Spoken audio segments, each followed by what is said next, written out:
저번 주에 말씀에서 사울의 집안에서 그 암나기가 없어진 것 자체가 사울을 사무엘에게로 인도하는 계기가 되었다고 말씀드렸어요. 사무엘을 만난 사울은 그 마을 제사 식사에 이렇게 초대가 되었죠. 근데 놀랍게도 사무엘은 그 청년인 사울을 그 가장 좋은 상석에 앉혀요. 그리고 가장 좋은 음식으로 그에게 대접합니다. 그리고 사울은 사무엘과 같은 방에서 함께 이야기를 하면서 그 밤을 지냈습니다. 그리고 이튿날 아침이 되어서 사울은 사무엘을 떠나려고 하는데 갑자기 사무엘이 사울에게 그 정을 먼저 좀 보내라고 이야기를 하고 나서 이제 내가 하나님께서 주신 당신을 향한 하나님의 그 말씀을 전하겠다고 합니다. 그리고 나서 기름병을 가져다가 사울에게 기름을 붓고 즉 이스라엘의 그 지도자로 삼은 다음에 그런 다음에 또 이 하나님께서 세우신 이 일이 그냥 자신의 그 생각에서 나온 일이 아니라 하나님께서 계획하시고 인도하신 일이라는 것을 확정하기 위해서 그날에 이러한 일들이 일어날 것이다 라고 예언을 하게 됩니다. 그 예언들은 첫 번째로 베냐민 경계에 있었던 라헬의 묘 곁에서 두 사람을 만날 텐데 그 사람들이 이제 암나기 찾았다, 이제 걱정하지 말아라. 그런데 그 부모님들이 너희들을 지금 걱정하고 있다, 이런 이야기를 들을 것이고, 그리고 또 다볼 상수리 나무 곁에서 하나님을 뵈려고 가는 세 사람을 볼 것인데, 한 사람은 염소 3마리를 가지고 있고, 또 한 사람은 포도주 한 부대를 가지고 있고, 또 한 사람은 떡을 3덩이를 가지고 있었는데 그들이 너에게 문안을 할 것이고, 그 중에서 떡을 가진 사람이 그 떡 3덩이 중에서 2덩이를 너에게 줄 것이다 라고 얘기합니다. 그리고 또 한 가지 일이 일어날 것인데, 그것은 뭐냐면 하나님의 산에 이르면 블레셋 사람들의 그 영문이 나오는데 그 근처에서 선지자의 무리가 온갖 악기를 들고 하나님을 찬양하면서 예언하면서 나올 텐데, 너도 그들과 함께 하나님의 영에 감동되어서 예언하게 될 것이다, 이런 이야기를 하게 됩니다. 그리고 나서 이런 모든 일들이 너가 경험하고 난 다음에 너는 어디로 내려가야 되냐면 길갈로 내려가라. 길갈로 내려가서 7일 동안 있으면 내가 너와 함께 있게 되어서 그때 하나님께 번제와 제사를 하나님께 드리게 될 것이다, 이런 이야기를 합니다. 정말로 우리가 읽은 대로 그런 3가지의 일들이 그 사울에게 그날에 일어나게 되었습니다. 빠짐없이 일어나게 됐습니다. 그리고 나서 그런 일들이 다 경험하고 났는데 이제 사울의 숙부가 아니면서 너가 사무엘을 만났다는 이야기를 들었다. 사무엘에게서 무슨 특별한 어떤 예언을 들은 것이 있느냐라고 얘기하자 사울이 두려워해서 그 일은 좀 숨기고 그냥 나귀만 찾았다라는 이야기를 듣습니다. 오늘 말씀에서는 아주 평범한 청년 사울이 사무엘로부터 이스라엘의 지도자가 되는 기름 부음을 받은 후 그 기름 부음 받은 것의 의미가 정말로 무엇인지를 깨닫게 되는 과정을 보여주고 있습니다. 아마도 사울은 사무엘이 자신을 그렇게 특별하게 대접하고 또 결국에는 이스라엘의 왕으로서 기름 붓는 것에 대해서 정말 어안이 좀 벙벙했을 것입니다. 그리고 사무엘이 자신에게 행하는 왕으로서의 그 기름 부음 믿어지지 않았을 것입니다. 내가 왕이 된다, 이런 생각을 했을 것입니다. 그러니까 오늘 우리가 함께 읽은 본문의 말씀처럼 사울은 왕으로서 기름 부음을 받았지만 그 왕으로서 그 기름 부음을 받은 것에 대한 믿음이 없는 상태가 되었다는 것이죠. 그런데 그런 믿음이 없는 사울에게 하나님께서 성령으로 역사하셔서 그가 이스라엘의 그 지도자라는 것을 자각하게 하시는 하나님의 사역을 우리의 본문 속에서 읽을 수 있게 된다는 것입니다. 사무엘이 사울에게 기름 붓고 나서 사울이 그날 동안 경험하게 될 일들은 모두 다 하나님께서 사울이 하나님으로부터 이스라엘의 지도자와 왕으로 세움을 받았다는 증거가 되는 것입니다. 증거. 그런데 그가 경험한 그 증거가 되는 일들은 사울 혼자만이 가질 수 있는 개인적인 증거입니다. 이 증거를 통해서 다른 사람들이 하나님께서 사울을 이스라엘의 왕으로 세웠다는 것을 인정하게 되지는 않아요. 그렇죠?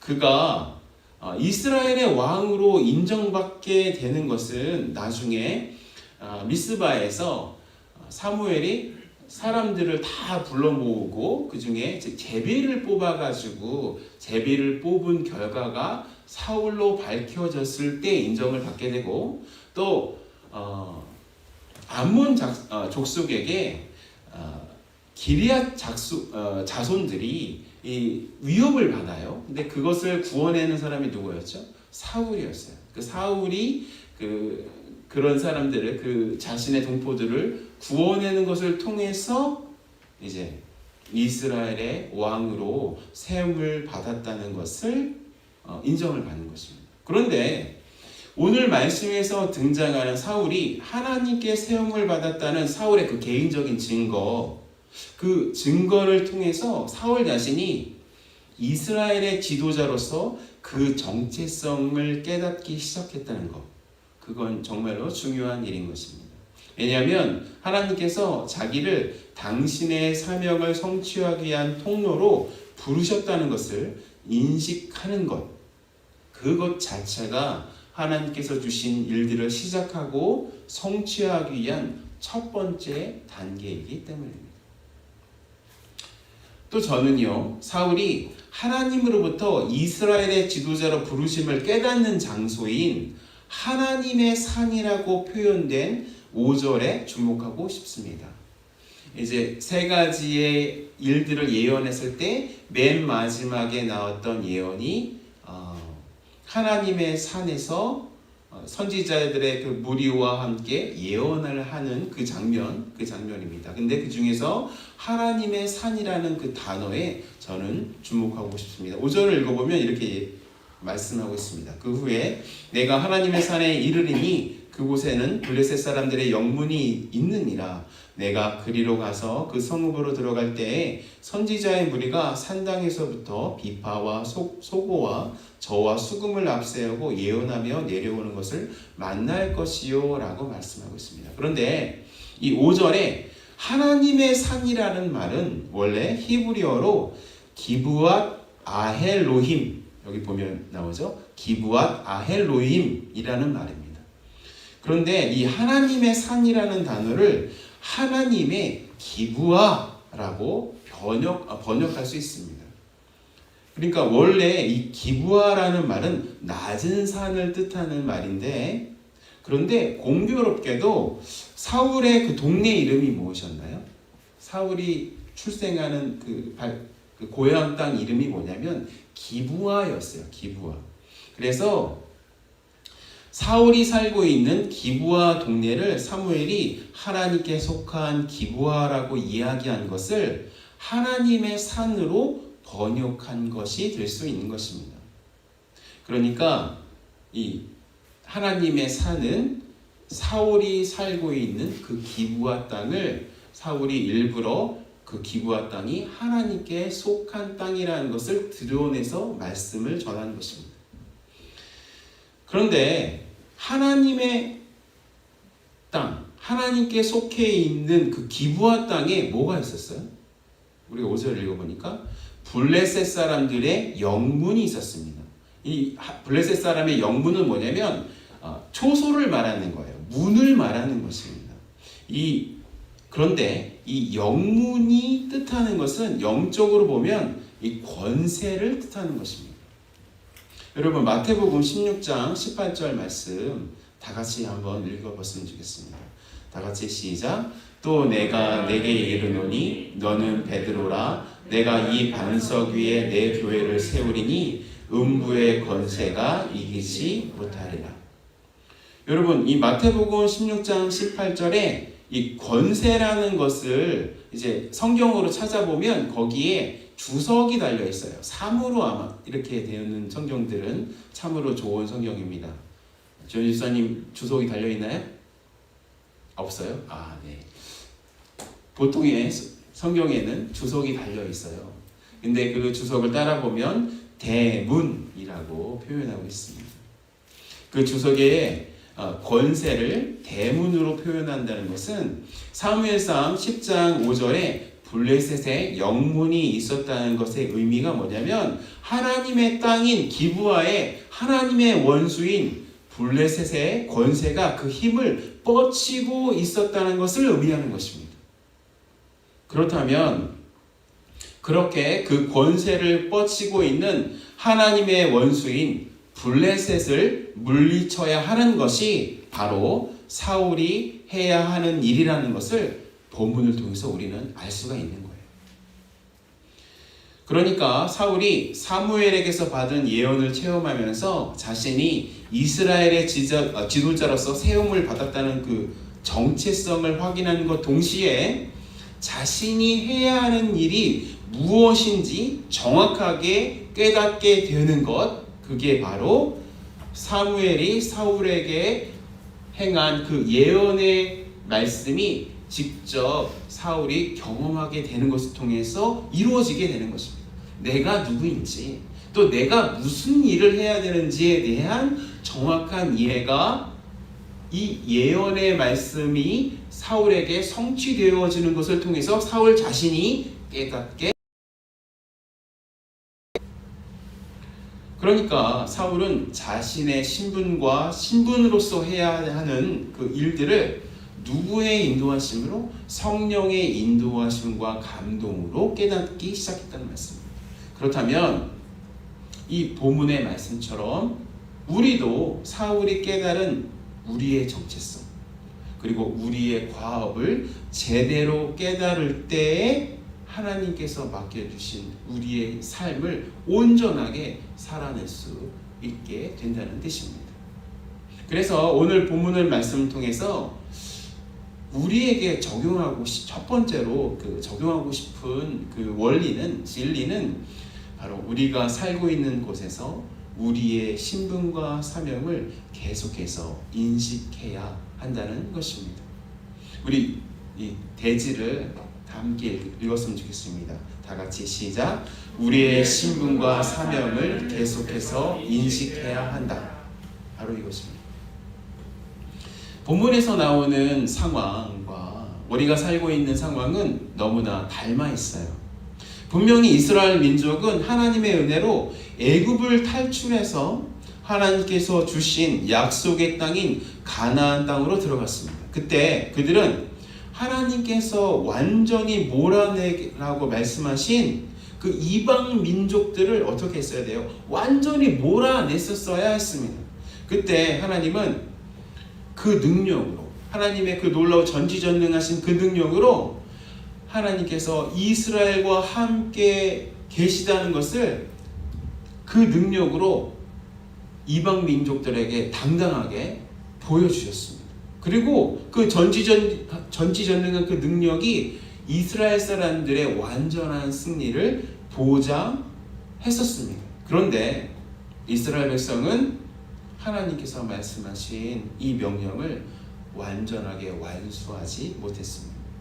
그래서 하나님의 백성인 이스라엘이 하나님의 땅인 이스라엘에 남아있었던 그 이방 민족으로부터 오히려 탄압을 받게 되는 그런 상황 가운데 몰리게 된 것입니다.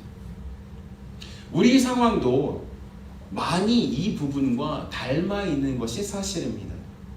분명히 예수님께서 십자가에서 못 박히셨을 때 우리의 원수 마귀는 예수님께 어떻게 된 것이에요? 완전하게 패배당했습니다.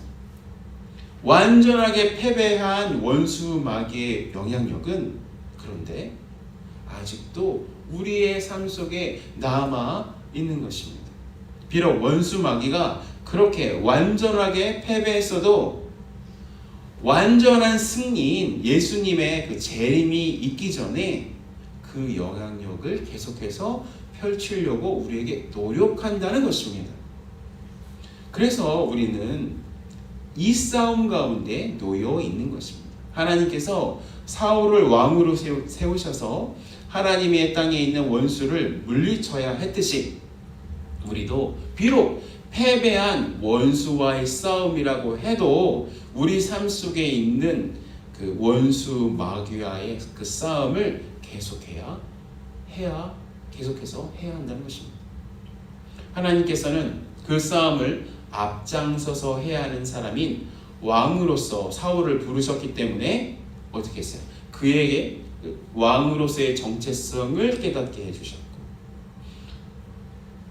또 왕으로서 해야 할 일이 있었죠. 그것은 블레셋을 쫓아버려야 하는 일들에 대해서 확인시켜 주신 것입니다.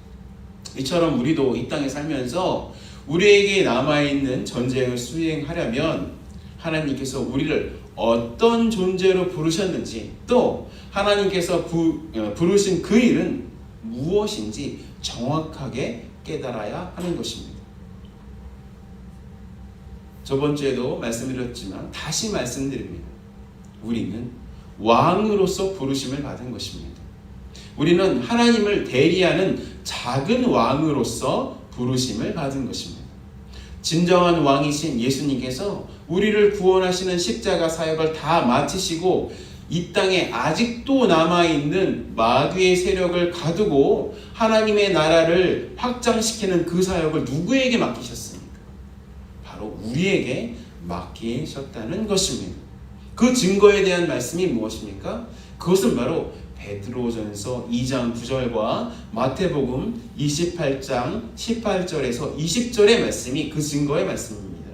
베드로전서 2장 9절의 말씀 다 같이 읽겠습니다. 시작. 그러나 너희는 택하신 족속이요 왕같은 제사장들이요 거룩한 나라요 그의 소유가 된 백성이니 이는 너희를 어두운 데서 불러내어 그의 기이한 빛에 들어가게 하신 이의 아름다운 덕을 선포하게 하려 하심이라. 이것이 우리의 정체성입니다. 우리가 왕으로서 왕같은 제사장으로서 부르심을 받았다는 정체성이, 그 정체성에 대한 증거가 바로 베드로전서 2장 9절의 말씀입니다. 마태복음 28장 18절에서 20절의 말씀 다 함께 읽겠습니다. 시작. 예수께서 나와 말씀하여 이르시되 하늘과 땅의 모든 권세를 내게 주셨으니 그러므로 너희는 가서 모든 민족을 제자로 삼아 아버지와 아들과 성령의 이름으로 침례를 베풀고 내가 너에게 분부한 모든 것을 가르쳐 지키게 하라. 볼지어다 내가 세상 끝날까지 너희와 항상 함께 있으리라 하시니라. 바로 이것이죠. 이것이 하나님께서 우리를 왕으로 부르셨는데, 작은 왕으로 부르셨는데 그 왕으로서 해야 되는 그 사명인 것입니다. 하나님께서 사울을 하나님의 기업인 이스라엘을 지키고 블레셋을 완전하게 몰아내는 그 사업을, 그 사명을 깨닫게 하기 위해서 3번씩이나 하나님의 예언을 통해서, 그 예언의 성취를 통해서 확인시켜 주셨습니다. 그런 것처럼 우리의 삶 속에서 매일 아침마다 일어나서 우리가 확인해야 되는 것은 내가 누구인가? 나는 하나님의 아들이야. 나는 하나님의 딸이야. 나는 하나님께서 부르신 왕같은 제사장이야. 이것을 확인하는 것, 우리의 삶 속에, 우리의 마음 속에서 있어야 되는 것입니다. 그리고 오늘 내가 가야 되는 곳, 그것이 우리의 첫 번째, 우리가 이제 가정에서 아침을 맞이하기 때문에 일어나자마자 우리에게 주어지는 일은 우리 가정 속에 하나님의 나라가 임하게끔 내가 애써야 하는 그 부르심이 나에게 생기는 것입니다. 그리고 나서 어떤 일이 발생합니까? 내가 직장에 가죠. 차를 타죠. 차를 타서도 그 차 안에서도 하나님의 나라가 임할 수 있도록 나의 정체성과 내가 할 일을 바로 깨닫는 것, 바로 다시 한번 확인시키는 것 필요한 것입니다. 직장에 가서도 마찬가지죠. 누구를 만나도 마찬가지인 것입니다. 이처럼 그런데 우리의 삶 속에서 나의 정체성과 내가 해야 하는 그 일들에 대한 그 확인이 없이 그냥 넘어가면 우리의 삶은 어떻게 되냐면 나태해지는 것입니다. 무료해지는 것입니다. 의미도 없어지고 오늘이 어제처럼 의미 없고 내일이 오늘처럼 무의미해지는 그런 날들만이 우리에게 있게 되는 것입니다. 그건 어떠한 것을 의미하냐면 원수 마귀의 세력이 우리의 삶 속에서 침투해서 우리를 억압하고 있다는 것을 보여주는 것입니다. 그래서 우리가 누구인지 그리고 내가 해야 할 일이 무엇인지 계속해서 확인하는 것, 하나님의 말씀을 통해서 확인하고 기도를 통해서 확인하고 찬양을 듣는 것을 통해서 확인하는 것 정말로 중요한 일인 것입니다. 두 번째로 본문을 통해서 우리 삶 속에서 적용하고 싶은 것은 하나님의 능력을 더 입는 것과 말씀을 듣는 것을 통해서 전쟁하라라는 것입니다. 우리 다 같이 이 대지를 읽겠습니다. 시작. 하나님의 능력을 덧입는 것과 말씀을 듣는 것을 통해 전쟁하라. 이것입니다. 사울이 사무엘에게 기름 부음을 받은 후에 어떤 일이 일어났어요? 성령 하나님의 능력이 임하는 것을 경험했습니다. 선지자의 머릿속에서 사울이 있었을 때 성령의 감동함을 받은 선지자들처럼 하나님의 영에 감동되어서 예언하기 시작했습니다. 그리고 그 하나님의 영은 그를 완전히 새로운 사람으로 바꾸어 놓으셨습니다. 저번 주에도 말씀드렸듯이 본문에는 사울을 왕으로 먼저 소개하는 것이 아니라 누구로 소개하고 있습니까? 지도자로 소개하고 있습니다. 이 지도자라는 말은 돌출된 자, 말씀을 듣는 자라는 뜻인 나기드라고 말씀드렸습니다. 이제 평범한 청년 사울은 성령의 임하심으로 말미암아 돌출된 자가 된 것입니다. 하나님의 능력이 그와 함께 하시기 때문에 성령의 능력으로 그는 특출나게 일을 잘 해낼 수 있게 된 것입니다.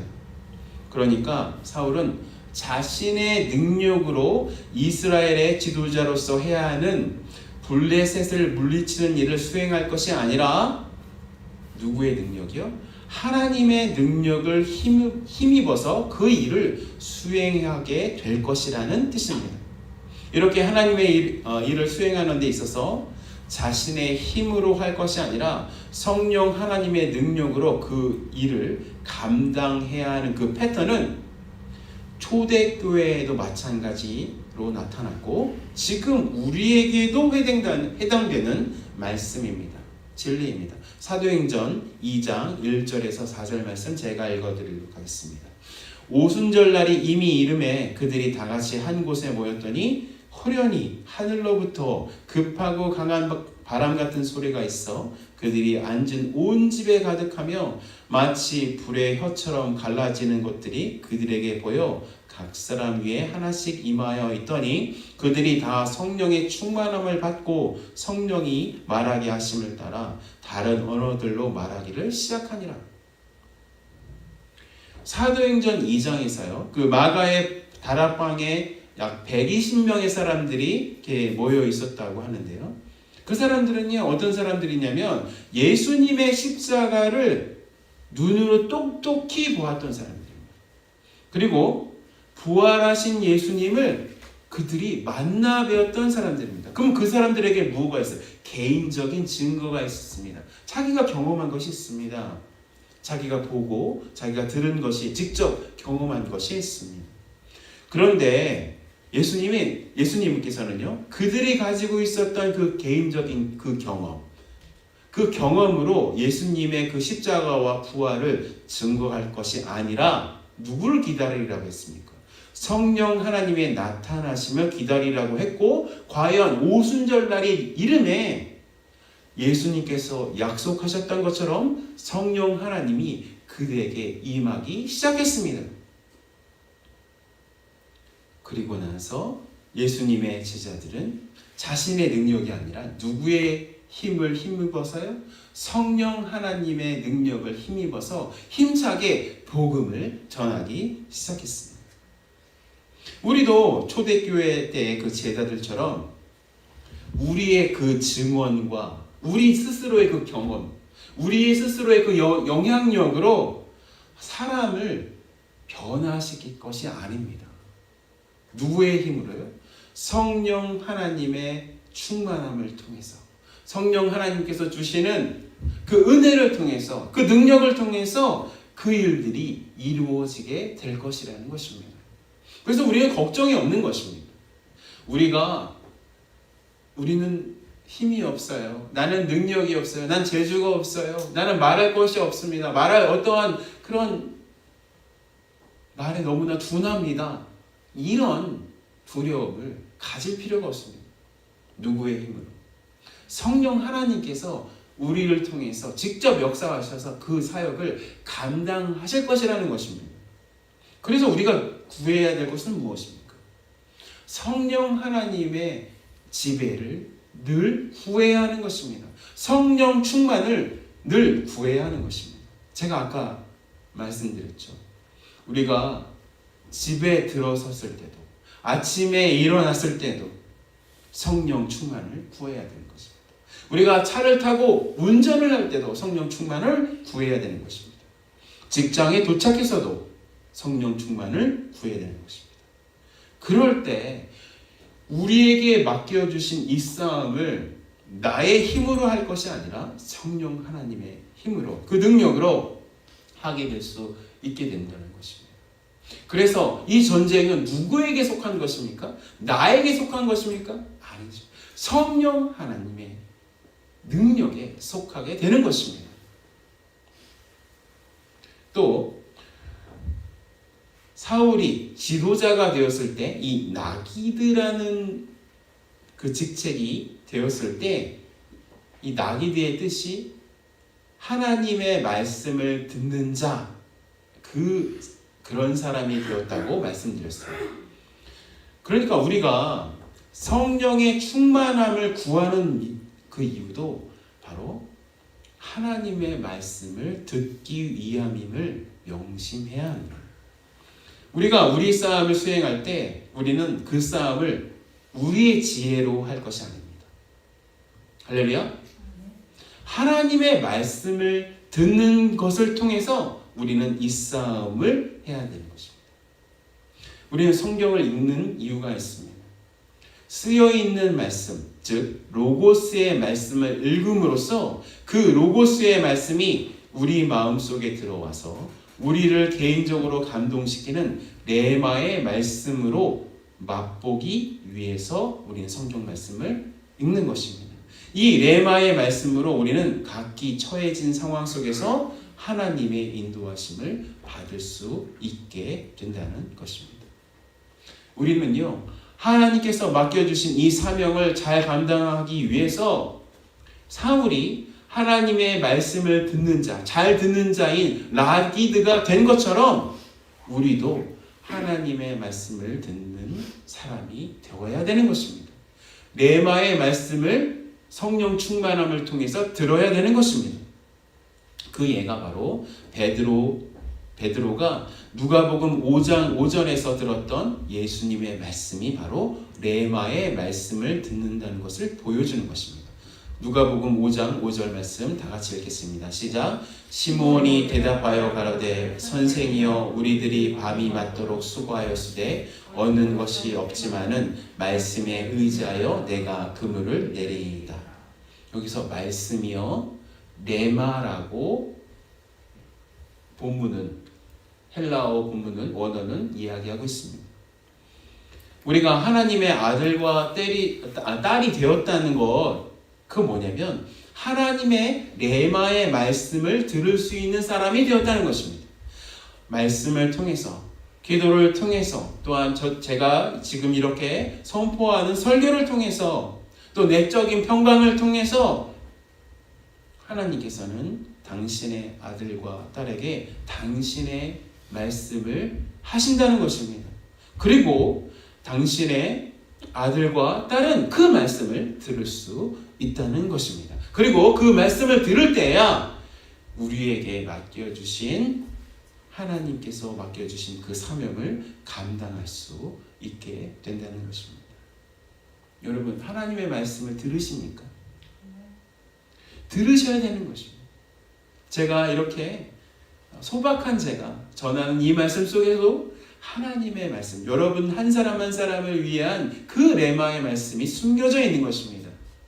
같은 말씀을 전해도 받는 사람의 마음에 따라서 달라지게 되고 그 의미가 다시 다르게 다가오게 된다는 것입니다. 세 번째로 본문을 통해서 우리가 우리 삶에 함께 적용하고 싶은 것은 하나님께서 우리를 부르신 그 첫 마음으로 돌아가라라는 것입니다. 돼지가 없나요? 네. 8절 한번 읽겠습니다. 8절. 네, 본문 8절 다 함께 읽겠습니다. 시작.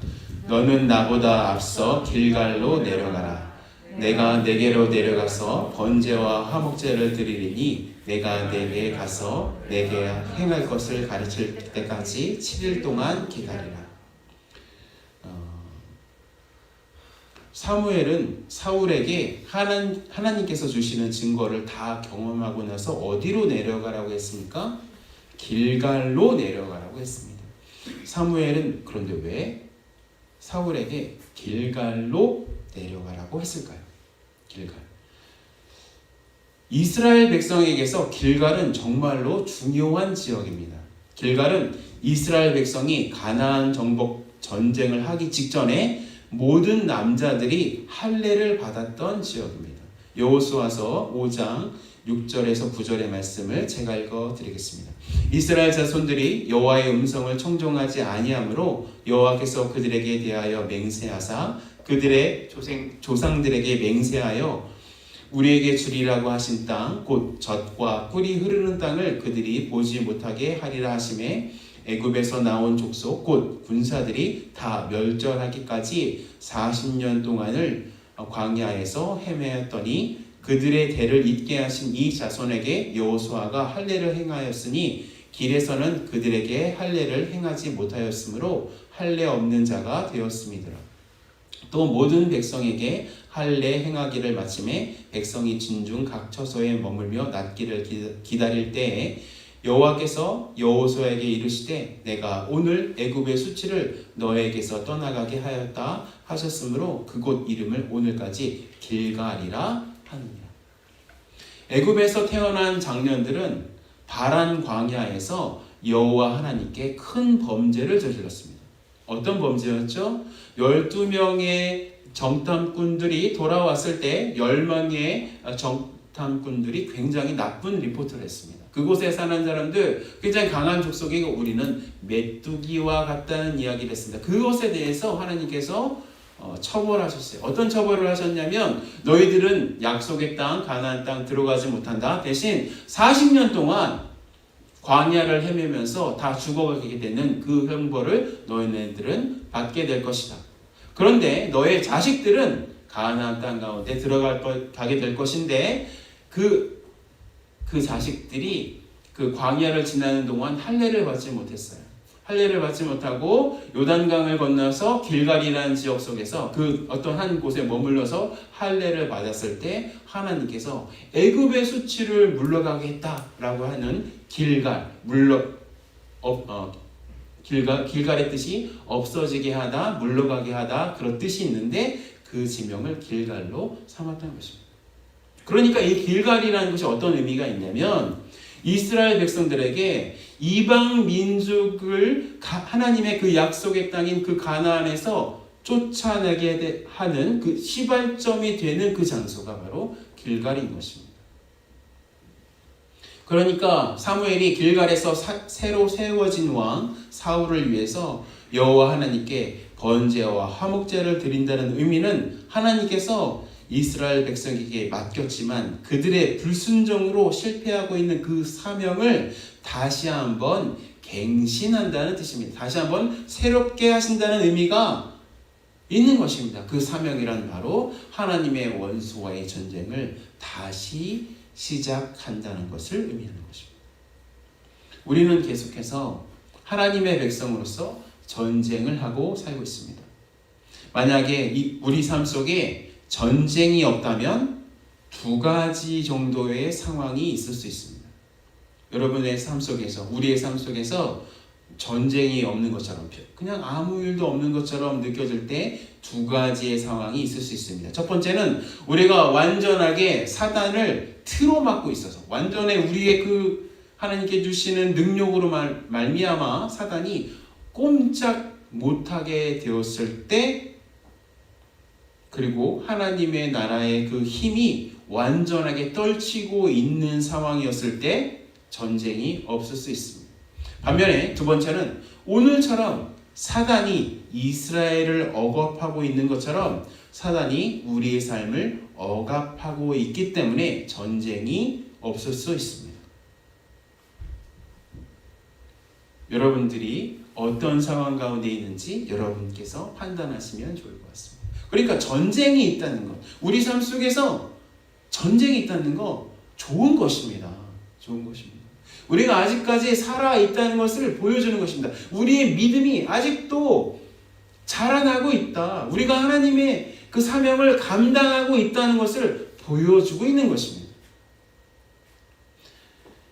사울이 길갈에 가서 하나님께 예배했다는 것, 그것은 이제 압제에 당하고 있는 사단의 괴계를 끊고 사단과의 전쟁을 지금 다시 시작하겠다는 선전포고와 같은 그런 의미가 있는 것입니다.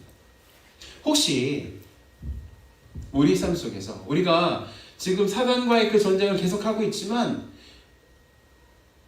왠지 모르게 사단의 그 영향력이 너무나 세서 우리가 억압당하고 있는 것처럼 느낀다면 여러분, 우리는 어디로 내려가야 돼요? 길갈로 내려야 되는 것입니다. 길갈로 내려가서 하나님께서 우리에게 주셨던 그 놀라운 은혜, 하나님께서 주셨던 그 사명을 우리는 다시 한번 갱신해야 되는 것입니다. 우리 삶 속에는요, 길갈이 다 있어요. 길갈이. 첫 번째로 하나님께 은혜 받았던 그 장소, 그 시간, 하나님께서 우리에게 사명을 맡겨주셨던 그 시간, 그 장소가 있습니다. 근데 우리 삶 속에서 계속해서 사단에게 내몰림을 당하고 있다면 여러분, 그 길갈로 돌아가야 하는 것입니다. 물리적으로 그곳에 가서 하나님의 은혜를 되새기는 것 하면 참 좋겠죠. 그런데 그렇게 하지 못할 때가 너무나 많이 있죠. 그런데 우리에게는 뭐가 있습니까? 기억이 있습니다.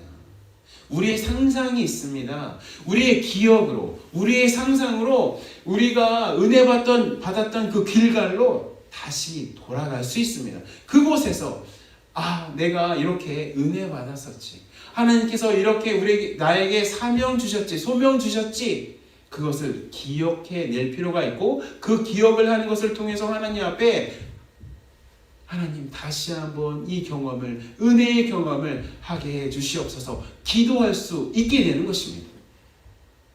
아멘 하면 좋을 것 같아요.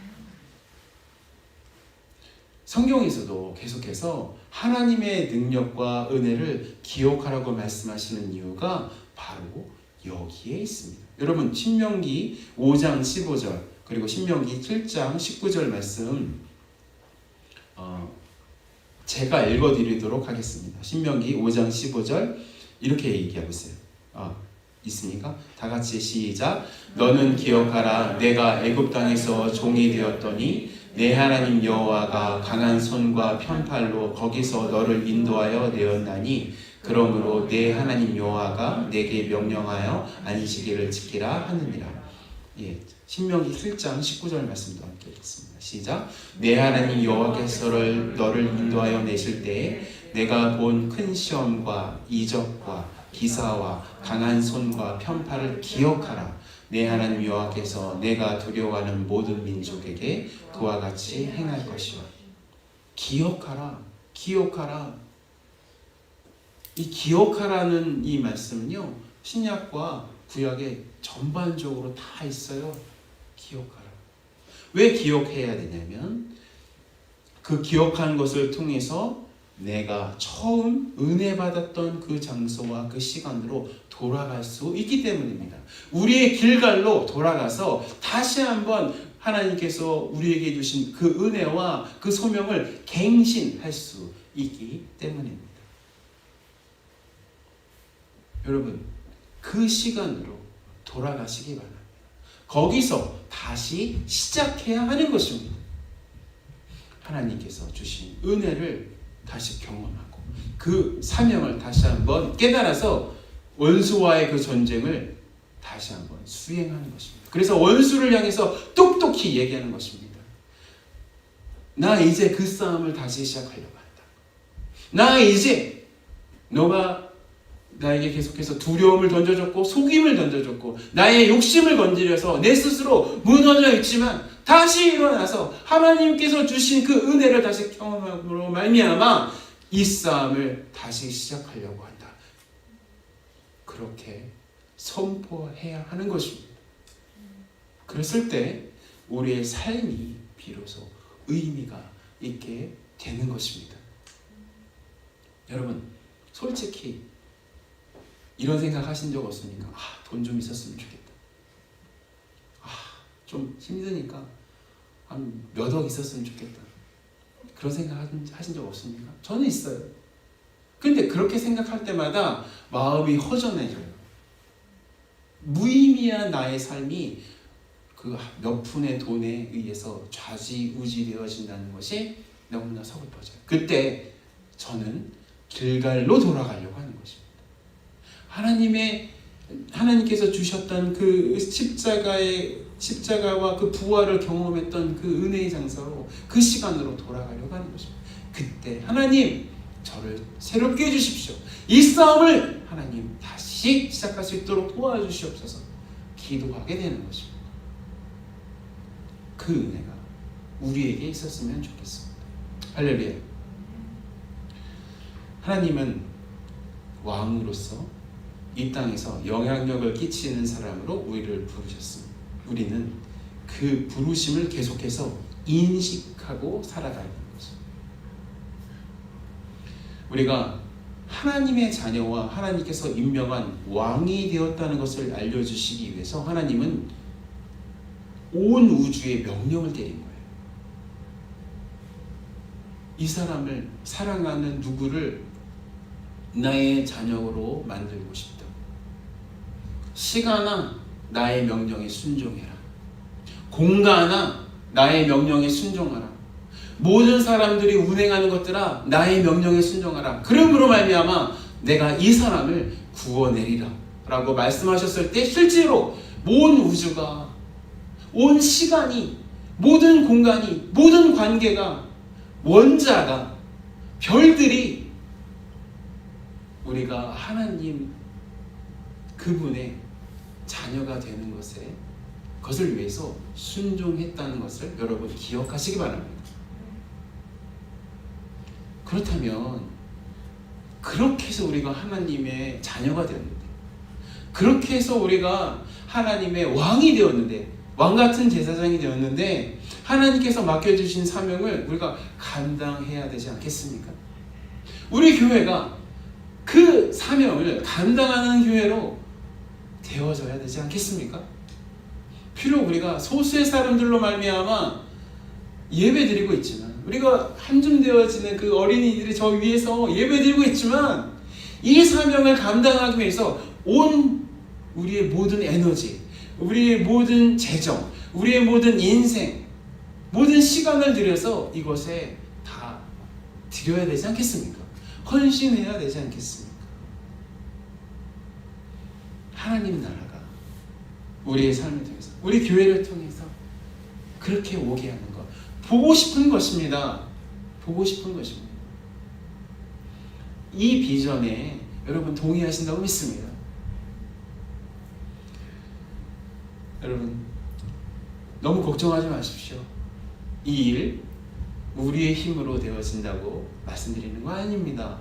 성령 하나님의 능력으로 되어질 줄 믿습니다. 어떨 때요? 성령 하나님께 구하기 시작할 때 이 일이 일어난다고 믿습니다. 그래서 혹시 원수와의 그 싸움 가운데 조금 피곤해져서 뒤로 물러나서 충륜에 빠졌을 때 우리 길갈로 돌아가십시오. 길갈로 돌아가서 은혜 받은 자리로 돌아가서 다시 힘을 얻고 하나님 앞에 우리의 삶을 다시 한번 드리는 놀라운 은혜 우리에게 있었으면 좋겠습니다. 그런 모든 것을 경험하는 우리 둘로스 한인 침례교회 그리고 교인들 되시길 예수님의 이름으로 축원합니다. 아멘. 기도하겠습니다.